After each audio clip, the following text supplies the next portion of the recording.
Rated M for mature.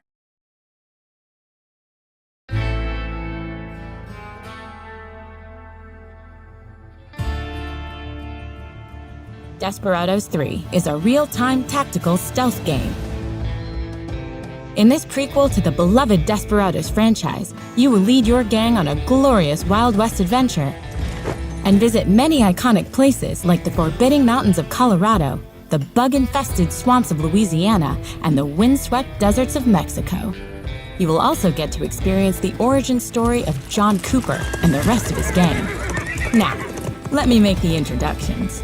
The leader of the group is Cooper, a drifter and gunslinger who can kill quietly with a knife or take out multiple foes with his 2 revolvers. Strongman Hector carries a giant bear trap and can slay the toughest opponents with his trusty axe. Doc McCoy, cold-blooded bounty hunter, likes to be methodical, using lures, knockout gas, and his buntline special to take out his enemies from a distance without making much noise. Kate can fool the enemy with the right outfit and kill discreetly with her hidden gun. Isabel uses jinxes and poison darts to manipulate and control the enemy's minds. And there are a lot of enemies. In Desperados 3, you are always outnumbered, but you will quickly learn to read situations. By displaying the view cone of your enemy, you can check precisely what they can see. By crouching, the dark area can be passed through safely. But if you stand up or enter the bright area of the view cone, the enemy will start to detect you. The view cone will then fill up with yellow. If you manage to escape in time, they won't see you, and everything will be fine. But when the view cone turns red, things will get hot.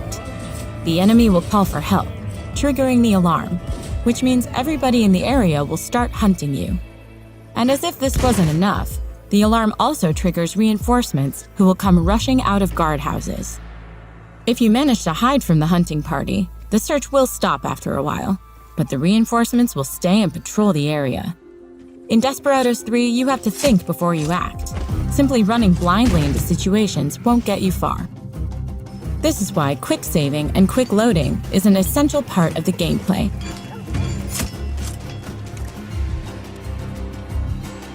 It gives you the opportunity to try out different strategies when approaching the enemy.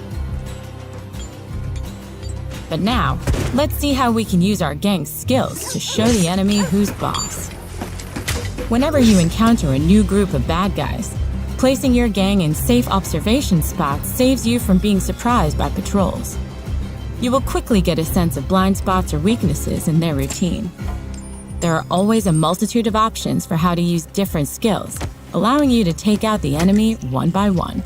A very simple example would be Cooper's coin distraction trick that allows Doc to make that guard disappear. After you take out a guard, don't forget to hide the body. Dead or tied up enemies will also trigger the alarm if they are found by their buddies. There are many ways to get rid of your victims, like dragging them into bushes, throwing them down cliffs, leaving them in shallow water, or hiding them in a wardrobe. Any trouble? Nope, nothing. Most of your enemies are not stupid, though. Patrols will start looking for missing friends. Are you hiding from me? Poncho guards are smarter and more disciplined, so they cannot be fooled that easily. Guard dogs may have a shorter view cone, but they will sniff you out even in the best hiding places. And the elite long coats only fall victim to the most sophisticated plans. Or Hector's huge axe. Another great way to take out your enemies without raising the alarm is to utilize environmental hazards. Smash your enemies with a loaded crane. Make them jump on the love train. Or give them a free ride in a minecart. If an enemy gets killed by accident while his friends are watching, they won't raise the alarm, since they don't suspect that you caused it. You can also choose to go full stealth and succeed without killing anyone at all. By using your knockout and tie-up skills, you can complete most missions without a single murder. But if you decide to permanently rid a whole town of bad guys, that's fine too. Should you run out of patience with one of the more brutal puzzles, you can turn the game into a tactical shooter. If you play it smart, you can get loud and use your guns to fight your enemies. Just make sure you keep an eye on your ammunition and the cooldown time of your skills. And there's one more thing you'll need. When you activate Showdown mode, the whole game pauses. This gives you time to react if something didn't go as planned. Showdown mode is your best friend if you want to get everything out of Desperados 3. Instead of loading a save game, you now have the means to get through hairy situations, even when the alarm has already been raised. And if you think pausing the game is too lily-livered for you, you can turn it off in the options menu. More often, you will use Showdown mode for planning complex actions.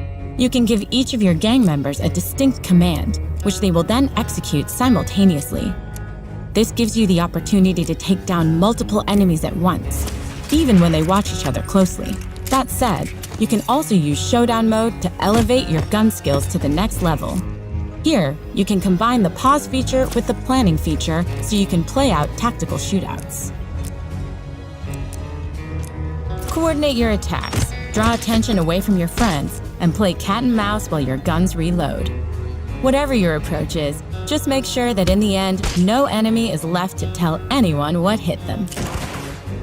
Desperados 3 launches on June 16, 2020 for PlayStation 4, Xbox One, and PC.